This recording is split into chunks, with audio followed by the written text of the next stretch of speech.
but I have to get to a little bit of business. It's been a while since I've been in front of this microphone, and I got to start bringing up a couple things. Still about our town's affordable housing plan and the overlay zones. I've asked repeatedly who these developers are, who's involved with the planning meetings. I still haven't received any clear answers. The township spent over $300,000 on a master plan, and our affordable housing planning was a part of that process. After all that money and time, we still ended up putting 58% of our prospective affordable housing obligations in the Pinelands. Now, why would we do that? Pinelands land is usually very restricted and very difficult to develop on. And when something's difficult to develop on, guess what? The price is going to be very low. When the government votes and creates overlay zones, that increases the price of this land for particular developers. And when you're able to just increase land value with a vote, it begs you to ask, who owns this land? Who is part of this planning? And who is in these planning meetings? Who benefits from these decisions? The public deserves to know. Because when land values change because of government action, the public needs to know everything. You also kept a letter from the Pinelands Commission citing serious concerns and urging us to table the ordinances from myself and other council members voting on it. How transparent is this government, I have to ask? Secondly, one of the biggest issues in Jackson, of course, is development. And due to being such a concern about this, we have an open space fund. Now, people voted on this, right? They voted to be taxed. We fought a war over being taxed. Everybody in this town cares so deeply about development, nature, that they voted to be taxed because they want to protect the land.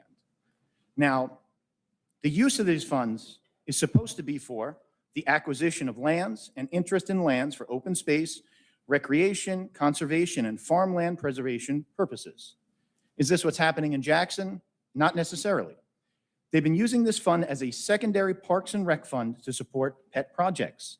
Things like pickleball courts, playground equipment, lawn care, and engineering fees for projects unrelated to land purchase and acquisition.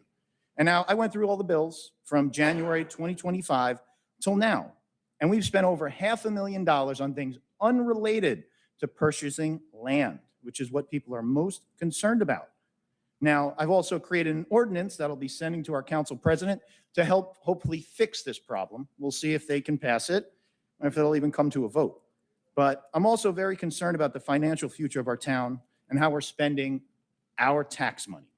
Now, I have some regrets, to be honest, as a councilman. I regret some of my votes. I regret voting for some of the spending, and I'm kind of regretting the vote for our business administrator. I regret voting for what I thought were vehicles for our police. A Chevy Tahoe purchased with public funds for the police appears to have been assigned to our business administrator. Now, I know he's been made our public safety director, but I wasn't aware of this. I don't think the public was aware of this. And this is after losing a $2 million lawsuit that had to do with that very role.